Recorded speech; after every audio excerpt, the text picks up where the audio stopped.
മോനെ എങ്ങുവാ ഞാനൊരു കാര്യം പറയട്ടെ, നീ ഇന്ന് നന്നായിട്ട് പെർഫോം ചെയ്യാൻ പോവുകയാണ് കേട്ടോ എന്ന് എൻ്റെ അടുത്ത് ഇങ്ങനെ പറഞ്ഞു. എൻ്റെ അടുത്ത് പറഞ്ഞാൽ എൻ്റെ ഫ്രണ്ട് വന്ന് നിൽക്കുന്ന വന്നിട്ട് എന്നെ ഇങ്ങനെ 2 ഷോൾഡറിലും അദ്ദേഹം പിടിച്ചു. ഇത്രയും വലിയ വലിയ ആക്ടേഴ്സൊക്കെ ഈ CCL ഉണ്ടെങ്കിലും ഇവരൊക്കെ ഫീൽഡ് ചെയ്യാൻ ഇറങ്ങണത് 5 ഓവർ 4 ഓവറൊക്കെ ഉള്ളൂ. പക്ഷെ ലാലേട്ടൻ നമ്മളെ ഫീൽഡ് ചെയ്യാൻ ഗ്രൗണ്ടിൽ ഇറങ്ങി കഴിഞ്ഞാൽ 20 ഓവറും അദ്ദേഹം ഗ്രൗണ്ടിലുണ്ടാവും. ഇത്തരം പടങ്ങൾ കിട്ടി മമ്മൂക്കയുടെ കൈ ഉണ്ടല്ലേ? തീർച്ചയായിട്ടും മമ്മൂക്കയും കൂടെ റെക്കമെൻഡ് ചെയ്തിട്ടാണ് പടങ്ങൾ കിട്ടണതെന്ന്. അവസാനം ചെയ്ത് നിർത്തി പടം ബസൂക്ക അല്ലേ? ബസൂക്ക, അതിലും മമ്മൂക്ക പറഞ്ഞിട്ട് തന്നെയാണ് കിട്ടിയത്. പിന്നെ കളങ്കാവൽ ഒരു വേഷം പറഞ്ഞിട്ടുണ്ടായിരുന്നു, പക്ഷെ അത് എന്തുകൊണ്ട് മാറിപ്പോയി എന്നുള്ളത് എനിക്കറിയില്ല. പിന്നെ അത് ഡേറ്റും എൻ്റെ കോസ്റ്റ്യൂമും കാര്യങ്ങളൊക്കെ പറഞ്ഞ് ഡേറ്റ് വരെ തന്നതാണ്. പക്ഷെ ആ ഡേറ്റ് ആയപ്പോഴത്തേക്ക് എന്നെ വിളിച്ചില്ല. അപ്പം ഞാൻ അങ്ങോട്ട് വിളിച്ചപ്പോഴത്തേക്ക് അത് എനിക്ക് തോന്നുന്നു വേറെ ആരോ ഫിക്സ് ചെയ്തു. അത് എനിക്ക് തോന്നുന്നു ചിലപ്പം അറിയാണ്ട് വല്ല മാറിപ്പോയതാണോ എന്നറിയില്ല. പിന്നെ ഞാൻ അന്വേഷിച്ചില്ല. കളങ്കാവലിൽ ഒരു വേഷം ഉണ്ടായിരുന്നതാണ്. അപ്പം അങ്ങനെ ഒത്തിരി മമ്മൂക്കയുടെ എല്ലാ പടത്തിലും ഒരു അഭിവാജ്യ ഘടകമായിട്ട് മാറിയേക്കുമല്ലേ? അങ്ങനെ പറയാൻ പറ്റില്ല. എന്നാലും ഈ പറഞ്ഞ പോലെ ദൈവം സഹായിച്ച് ഒരു ഓപ്പർച്യൂണിറ്റി. എനിക്ക് പിന്നെ ഞാൻ മമ്മൂക്കയുടെ പടത്തിൽ എനിക്ക് അങ്ങനെ വേഷം വേണം ഇങ്ങനെ വേഷം വേണം എന്നൊന്നും ഞാൻ ചിന്തിച്ചിട്ടില്ല. മമ്മൂക്ക നമുക്ക് എന്താ പറയുക ഓൾ ടൈം ഫാൻ. ഇത്രയും ഒരു ബന്ധം മോഹൻലാൽ ലാലേട്ടനോട് ഇല്ല അല്ലേ? ലാലേട്ടനോട് നമുക്ക് ഫ്രീ ആയിട്ട് സംസാരിക്കാം, കാണാം ഒക്കെ പറ്റും. പക്ഷേ ഈ സിനിമ ചോദിച്ച് ഞാൻ ഇതുവരെ ലാലേട്ടൻ്റെ അടുത്ത് പോയിട്ടില്ല. ഞാൻ സിനിമ ചോദിച്ചാൽ ഓപ്പർച്യൂണിറ്റീസ് കിട്ടും, പക്ഷേ ഞാൻ അങ്ങനെ ചോദിച്ച് പോയിട്ടില്ല. പിന്നെ അദ്ദേഹം കുറച്ചുകൂടെ അടുത്തറിയാം. കാരണം CCL വഴി ഒത്തിരി പ്രാവശ്യം ലാലേട്ടനുമായിട്ട് ഭയങ്കര ക്ലോസ് ആയിട്ട് മിങ്കിൾ ചെയ്യാനുള്ള CCL ഒരുപാട് ഗുണം ചെയ്തു ജീവിതത്തിൽ അല്ലേ? ഒരുപാട് പുതുമുഖ താരങ്ങളോട്ട് ബന്ധം കീപ്പ് ചെയ്യാൻ പറ്റി.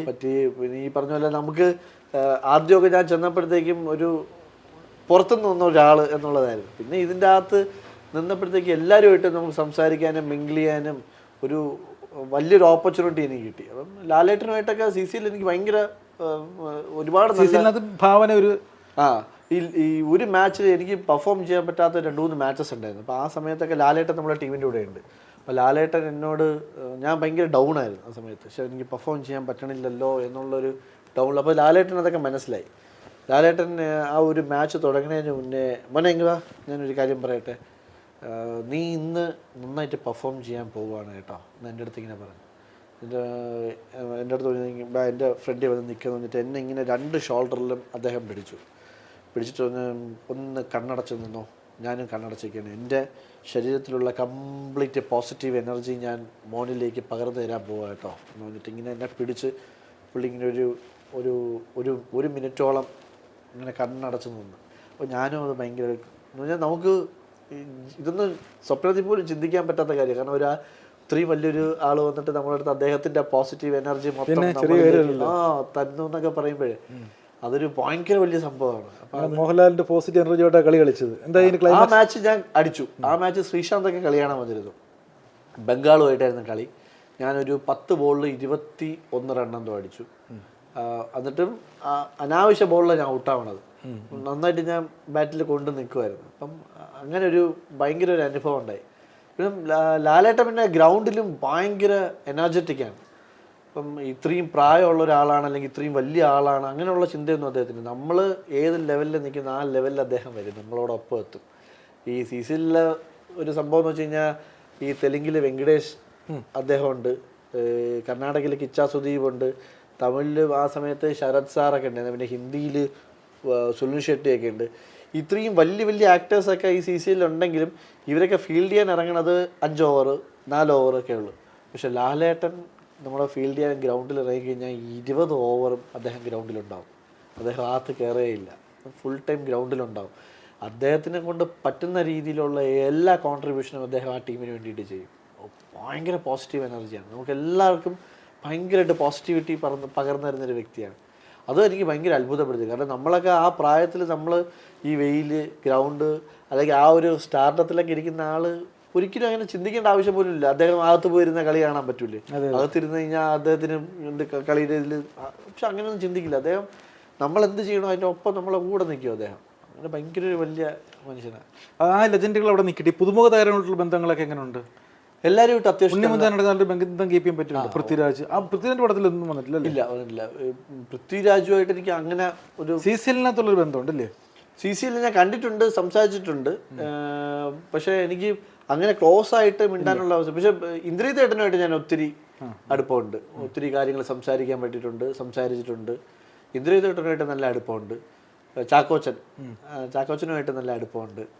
ടൊവീനുമായിട്ട് നല്ല ബന്ധമുണ്ട്. നിവിൻ പോളിയായിട്ട്, ഇവരൊക്കെ ട്രിവാൻഡ്രത്ത് ഷൂട്ട് വരുന്നുണ്ടെങ്കിൽ തീർച്ചയായിട്ടും പോയി കാണാം. എപ്പോൾ വേണോ, എവിടെ വേണോ, എത്ര തിരക്കിൻ്റെ ഇടയിൽ വേണോ പോയി കാണാനും സംസാരിക്കാനും ഒക്കെ ഉള്ള. പക്ഷെ ഞാനിങ്ങനെ സിനിമ ചാൻസ്, ഓപ്പർച്യൂണിറ്റി എന്നുള്ള രീതിയിൽ ഞാൻ ഇതുവരെ ഇവരോട് ആരോടും ഞാൻ ചോദിച്ചിട്ടില്ല. പിന്നെ അതുപോലെ ടൊവീനോ, നിവിൻ പോളി, ഉണ്ണി, പിന്നെ ദുൽഖറിനടുത്തൊന്നും എനിക്ക് അങ്ങനെ കമ്പനിയില്ല. ഞാൻ ഇതുവരെ സംസാരിച്ചിട്ടില്ല. അവര് കാണാനുള്ളൊരു ചാൻസ് തന്നെ കിട്ടിയിട്ടില്ല. ഫഹദ് ഫാസിലിനെ കാണാൻ പറ്റിയിട്ടില്ല. അപ്പോൾ അതൊക്കെ ഇനി ജീവിതത്തിൽ എപ്പോഴെങ്കിലും ഭാഗ്യം വരും എന്നുള്ള പ്രതീക്ഷയില്ല. പിന്നെ ജോജു ചേട്ടൻ ഭയങ്കര കമ്പനിയാണ്. ജോജു ചേട്ടനുമായിട്ട് നല്ല കമ്പനിയാണ്. നമുക്ക് ഓപ്പൺ ആയിട്ട് സംസാരിക്കാൻ പറ്റുന്ന വ്യക്തികളാണ്. സൈജു കുറുപ്പ്, ഇവരൊക്കെ ആയിട്ട് ഭയങ്കര കമ്പനിയാണ്. സൈജു ചേട്ടനൊക്കെ വീട്ടിൽ വന്നിട്ടുണ്ട്. ട്രിവാൻഡ്രത്തൊക്കെ ഷൂട്ട് വരുന്ന സമയത്ത് സൈജു ചേട്ടനൊക്കെ വീട്ടിൽ വന്നിട്ടുണ്ട്. പിന്നെ നമ്മുടെ ഇപ്പോൾ CCയിൽ കളിക്കുന്ന മിക്കവരുമായിട്ട് നല്ല അടുപ്പത്തില്ല. പ്രശാന്ത് അലക്സാണ്ടർ, സഞ്ജു ശിവറാം, മണിക്കൂട്ടനും ഞാനും CCയിൽ കളിക്കുന്ന സമയത്ത് നമ്മൾ റൂംമേറ്റ്സ് ആണ്. അപ്പം ഇവരെക്കിട്ടൊക്കെ ഭയങ്കര അടുപ്പത്തില്ല. അല്ല, ഞാൻ ചോദിക്കുന്നത് ഇതിപ്പം മണിക്കൂട്ടനായാലും പിന്നെ വിവേകിൻ്റെ കാര്യം പറയും, ഒരു ഒന്നിൽ ഉറച്ചു നിൽക്കാത്തതിൻ്റെ ഒരു പ്രശ്നങ്ങളില്ല. നിങ്ങളൊക്കെ സിനിമയിലും ഇല്ല, ക്രിക്കറ്റ് ഇങ്ങനെ പറന്ന് നടക്കുന്നതിൽ കുറച്ചില്ല, ഒരു ഒന്നിൽ ഫോക്കസ് ചെയ്താൽ കുറച്ചും കൂടെ ഒരു കരിയർ ബിൽഡപ്പ് ചെയ്തിടായിരുന്നോ? അങ്ങനെ എനിക്ക് തോന്നിയില്ല. കാരണം ഞാൻ ചിന്തിക്കുന്ന ഒറ്റ കാര്യമുള്ളൂ, നമുക്ക് ദൈവമായിട്ട് കഴിവ് തന്നിട്ടുള്ളത് കൊണ്ടാണ് ഇപ്പം നമുക്ക് സീരിയലിൽ അഭിനയിക്കാനുള്ള കഴിവ് ദൈവം തന്നിട്ടുണ്ട് എന്നുള്ളത്. മണിക്കൂട്ടനും കുറച്ച് കഴിയുമ്പോൾ സീരിയലിലേക്ക് പോയല്ലോ, അപ്പം അതൊരു പ്രശ്നമായിട്ട് മാറി. സിനിമയിലും ഫോക്കസ് ചെയ്യാൻ പറ്റിയില്ല, സീരിയലിലും ഒന്നും ആവാത്ത രീതിയിലേക്ക് മണിക്കൂട്ടനും. അല്ല, എനിക്ക് അങ്ങനെ തോന്നി. കാരണം ഞാൻ മണിക്കൂട്ടൻ്റെയും കാര്യം വെച്ച് പറയുകയാണെങ്കിൽ നമ്മളിപ്പം അവന് ചെയ്യാൻ പറ്റുന്ന കാര്യം ഇപ്പം ഇതിലൊക്കെ അവൻ എക്സലൻ്റ് ആണ്. അതായത് ക്രിക്കറ്റ് ആണെങ്കിൽ അവന് കളിക്കും. ഇപ്പം ക്രിക്കറ്റ് കളിക്കാൻ പറ്റൂല എന്നുള്ളൊരു അവസ്ഥയാണെങ്കിൽ നമ്മൾ ആലോചിച്ച് നോക്കും. അപ്പം നമ്മളെ ആൾക്കാർ ഇപ്പം ഈ പറഞ്ഞ ചിലപ്പോൾ നമ്മൾ നേരെ തിരിച്ചറിയണം, പുള്ളിക്ക് ക്രിക്കറ്റ് കളിക്കാൻ പറ്റാത്തതുകൊണ്ട് നമ്മളൊരു സ്ഥലത്ത് മാത്രം ഫോക്കസ് ചെയ്യുന്നു എന്നുള്ളത് പോലെ. മറ്റത് ക്രിക്കറ്റ് കളിക്കാം, അഭിനയിക്കാം, സീരിയലിൽ അഭിനയിക്കാം, സിനിമയിൽ അഭിനയിക്കാം, ഡാൻസ്, മണിക്കൂറിനൊക്കെ ഉഗ്രനായിട്ട് ഡാൻസ് ചെയ്യും. ഭയങ്കര ഒരു ഡാൻസൊക്കെ പഠിച്ചെടുക്കുന്നതാണ്. എനിക്കൊന്നും ജീവിതത്തിൽ പോലും പറ്റില്ല കേട്ടോ ഡാൻസ് ഇങ്ങനെ പഠിച്ചെടുക്കുക. മണിക്കൂറിനൊക്കെ നിമിഷ നേരം കൊണ്ടാണ് ഒരു ഡാൻസ് തന്നെ പഠിച്ചെടുക്കുന്നത്. ഷോയൊക്കെ ചെയ്യാൻ പോകുന്നുണ്ട്, നന്നായിട്ട് പാട്ട് പാടും മണിക്കൂട്ടൻ.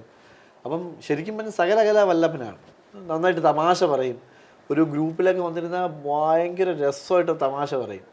എന്നാലും മെയിൻ സ്ട്രീമിലൊന്നും മണിക്കൂട്ടം വന്നിട്ടില്ലെന്നുള്ള ഇപ്പോഴത്തെ യുവതാരങ്ങളിൽ നമുക്ക് അത് ഈ പറഞ്ഞ പോലെ എനിക്ക് തോന്നുന്നു ഓരോരുത്തർക്ക് അതിൻ്റെതായിട്ടുള്ള സമയമുണ്ട് അതായത് സമയം. പക്ഷെ ഇപ്പം എനിക്ക് തോന്നുന്നു പണ്ടത്തേക്കാളും കുറച്ചുകൂടെ സജീവമായിട്ട് ഇപ്പം സിനിമകളിലൊക്കെ മണിക്കൂട്ടാണ്. ഇപ്പം ഒത്തിരി സിനിമകളുണ്ട്. കുറച്ച് പുതുമുകളിൽ മാത്രമുള്ള സിനിമ ഇപ്പം നിൽക്കുന്നത്. ഇപ്പം നിങ്ങളെ പോലെയുള്ളവരെ പോലും അടുപ്പിക്കാൻ പറ്റാത്തൊരു ഫോക്കസായി മാറിക്കഴിഞ്ഞു. അപ്പം അതൊരു മമ്മൂക്കയെ അപ്രോച്ച് എളുപ്പമാണ്, പക്ഷെ പുതിയ താരങ്ങളിലേക്ക് എത്താൻ പോലും പറ്റാത്തൊരവസ്ഥയിലേക്ക്. അതൊരു ചോദ്യചിഹ്നമല്ലേ? ചോദ്യചിഹ്നമാണോ എന്ന് ചോദിച്ചു കഴിഞ്ഞാൽ എനിക്ക് അങ്ങനെ ഒരു ഫീല് തോന്നിയിട്ടില്ല. പിന്നെ ഈ പറഞ്ഞ പോലെ എൻ്റെ ഒരു കൺസെപ്റ്റിൽ ഇപ്പം ഞാൻ പറയുമ്പോൾ ചേട്ടന് ചെയ്യേണ്ട ഒരു കഥാപാത്രം അത് വേറൊരാൾ ചെയ്ത് കഴിഞ്ഞാൽ അത് ആ ഒരു ഡയറക്ടർക്ക് ചേട്ടനെ വയ്ക്കുന്നുണ്ടെങ്കിൽ അവർക്കറിയാം ചേട്ടൻ ചെയ്താലേ ശരിയാവുള്ളൂ എന്നുണ്ട്. അല്ലാന്നുണ്ടെങ്കിൽ ഇപ്പം ഈ പറഞ്ഞത് ഇപ്പോഴും ലാലേട്ടനും മമ്മൂക്ക തന്നെ ഈ മറ്റേ ആസിഫ് അലിയും പൃഥ്വിരാജും ഉണ്ണി മുകുന്ദനും നമ്മളെ ദുൽഖറും ഒക്കെ ചെയ്യുന്ന സിനിമ ഇപ്പോഴും മമ്മൂക്കയും ലാലേട്ടനും തന്നെ ചെയ്തുകൊണ്ടിരിക്കും. അപ്പം ഇത്രയും യങ്സ്റ്റേഴ്സൊക്കെ വരുന്നുണ്ട് എന്നുണ്ടെങ്കിൽ തീർച്ചയായിട്ടും ഓരോരുത്തരുടെ കണ്ണിൽ ഓരോ കാഴ്ചപ്പാടുള്ളതുകൊണ്ടാണ്. അപ്പം അതുപോലെ ഈ പുതിയ വരുന്ന സിനിമകളും അതേപോലെ സബ്ജക്റ്റ് വരുമ്പോഴത്തേക്കും നമ്മൾ ചെയ്താൽ കൊള്ളാം എന്ന് തോന്നുന്ന സമയം വരുമ്പോഴത്തേക്കും തീർച്ചയായിട്ടും നമ്മൾ വരും. അപ്പോൾ എനിക്ക് ഇപ്പോഴത്തെ ഇത് വെച്ച് തോന്നുമ്പോൾ എനിക്ക് തോന്നിയിട്ടുള്ളത് കുറച്ചുകൂടെ ഓപ്പൺ ആണ് സിനിമ എന്ന് തോന്നിയിട്ടുണ്ട്. ആർക്ക് സിനിമ അപ്രോച്ച് ചെയ്യുന്ന കാലം ആർക്ക് വേണം. കാരണം ഇപ്പം ഞാനാവണം എന്നില്ല, ചിലപ്പോൾ ഒന്നും അറിഞ്ഞുകൂടാത്ത നിൽക്കുന്ന വേറൊരാളായിരിക്കും ചിലപ്പോൾ നാളെ വലിയ ഹീറോ ആയിട്ട്. ഈ സിനിമയുടെ കാര്യം നമ്മൾ ഒരൊറ്റ വെള്ളിയാഴ്ച മതിയല്ലോ വലുതാക്കാനും ചെറുതാക്കാനും ഒക്കെ. ഒരൊറ്റ ദിവസം മതി ഒരാളുടെ തലവര മാറാനായിട്ട്. ഒന്നും അല്ലാത്ത ആൾക്കാർ ഇഷ്ടം പോലെ വന്നിട്ടുണ്ട്, വലിയ ലെവലിലേക്ക് എത്തിയിട്ടുണ്ട്. അപ്പോൾ നമ്മൾ ഈ ടൊവീനോയുടെ ഒക്കെ കഥ ഞാൻ പണ്ട് കേട്ടിട്ടുണ്ട്. ടൊവീനോ ഒക്കെ അസിസ്റ്റൻറ്റ് ഡയറക്ടറായിട്ട് വരെ വർക്ക് ചെയ്യാനായിട്ട് പല ലൊക്കേഷനിൽ വർക്ക് ചെയ്തുകൊണ്ടിരുന്ന സമയങ്ങളും കാര്യങ്ങളും വരെ കേട്ടിട്ടുണ്ട്. അപ്പം അന്നൊന്നും ടൊവീനോ പോലും വിചാരിച്ചിട്ടുണ്ടാവില്ല ഈ ലെവലിലേക്കൊക്കെ അദ്ദേഹം എത്തുമെന്നുള്ളത്. അപ്പോൾ അതൊക്കെ അത്രയും ഹാർഡ് വർക്ക് ചെയ്യണതിൻ്റെയും ആ ഒരു സമയമാകുമ്പോഴത്തേക്കും ഭാഗ്യം നമ്മളെ തേടി എത്തും എന്നുള്ളത്. നമുക്ക് ചെയ്യാനുള്ള വർക്കും കാര്യങ്ങളും നമ്മൾ പെർഫെക്റ്റ് ആയിട്ട് ചെയ്തുകൊണ്ടിരിക്കുക എന്നുള്ളത് മാത്രമേ ഉള്ളൂ.